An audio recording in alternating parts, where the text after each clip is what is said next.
Okay, now see further the derivatives of endodermal germ layer. Sorry. So this is the sagittal view. This is the cranial end. Okay, and this is the caudal end where the connecting stalk is attached. And we had read that the posterior wall of yolk sac makes a diverticulum into the connecting stalk, which is called as allantois. So before starting anything else, I should tell you that this allantois is also endodermal in origin. As you can see, this is arising from the endoderm. Okay, and whole of the gut tube, it also arises from the endoderm. So endoderm, it gives rise to some of the structures, like first of all the GIT, second including allantois वैसे, ठीक है, and third thing is your parenchyma of liver and pancreas, which includes like hepatocytes from the liver. Okay, and in pancreas both exocrine and endocrine part, these all are derived from endoderm according to Langmann's embryology. Anyways, now see further this apart from the lateral folding we had talked about earlier also. Now the cephalocaudal folding also occurs side by side.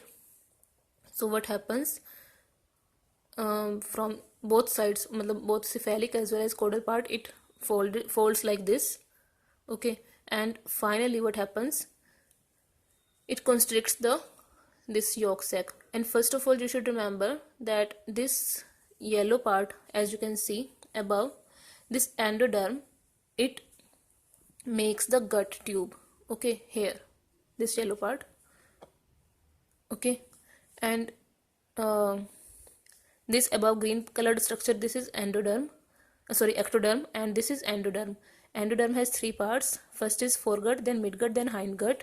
Out of this, the middle part, that is the midgut, it is continuous with the yolk sac below through vitelline duct. Although all other structure gets folded, and this yolk sac, it gets separated, although it separates later, but it is still connected. Midgut is still connected to yolk sac through a vitelline duct, which is also called as the yolk sac duct. Okay, now see what happens along with this endodermal differentiation. As you know, there is splanchnic mesoderm here. Okay, we had read that this is the parietal mesoderm above, and this is this splanchnic mesoderm, and here a cavity develops which is called as pericardial cavity. And you can see between the pericardial cavity and this yolk sac, here the mesoderm, the splanchnic and parietal mesoderm, they are merging with each other, they are continuous with each other. Although more part is from splanchnic. This diagram is a little bit wrong in this aspect. It should be here, septum transversum. This part is called as septum transversum.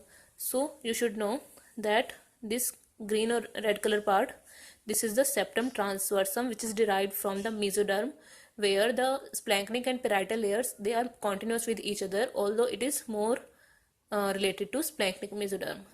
Okay, also as you can see, here is the pericardial cavity, and heart tube also develops side by side here. Okay, now see in this picture, this is the ectoderm above, this is amniotic cavity, this is again the sagittal view on the 28th day, that is the end of 4th week. Now what happens is in that this hole is the gut tube, this part is midgut connected to yolk sac through the vitelline duct, and here is the remnant of oropharyngeal membrane. You should remember that oropharyngeal membrane, it ruptures in 4th week, in the end of 4th week. It has got ruptured, and now it is just a remnant. Also keep in mind that oropharyngeal membrane and cloacal membrane, they in that they are formed of just where the endoderm and ectoderm are adhered together. Okay, about oropharyngeal membrane we will read later, but see, this is the pericardial cavity here. Okay, and also within the foregut you can see 2-3 structures. This is the foregut, and here is the respiratory diverticulum or the lung bud. It is a projection or diverticulum from the foregut itself. Okay, this is called as lung bud or the respiratory diverticulum. So also, you should know that lung bud also arises from your endoderm. Okay, and here as you can see, this is your septum transversum, and here is the pericardial cavity, and here is the yolk sac duct. Okay, and this part here is one more diverticulum arising from the foregut part near the duodenum. This is your liver bud. Okay, and you can remember that liver bud also arises from parenchyma. Oh, sorry, liver bud or parenchyma also arises from endoderm. So Langman embryology has clearly mentioned that liver bud, hepatocytes, and this all liver parenchyma, it is derived from the endoderm. Okay, but the stroma, that is the connective tissue of the liver. Okay, connective tissue of the liver, that is the stroma. Kupfer, that is the phagocytic cells of liver, and hematopoietic stem cells of liver. These all are derived from septum transversum or the mesodermal in origin. Okay, although this hepatic bud, it penetrates the septum transversum mesoderm, but it is endodermal in origin. It has been clearly mentioned in Langman's. Now see, as I have told that GIT is derived from the endoderm, and this endoderm, it covers the ventral surface of embryo. You can see this is the dorsal surface, this is the ventral surface, nothing much. So this endoderm, it covers the ventral surface of embryo. Okay, so due to this lateral as well as cephalocaudal folding, gradually this ventral body wall, it closes except in the region of midgut where it is connected through the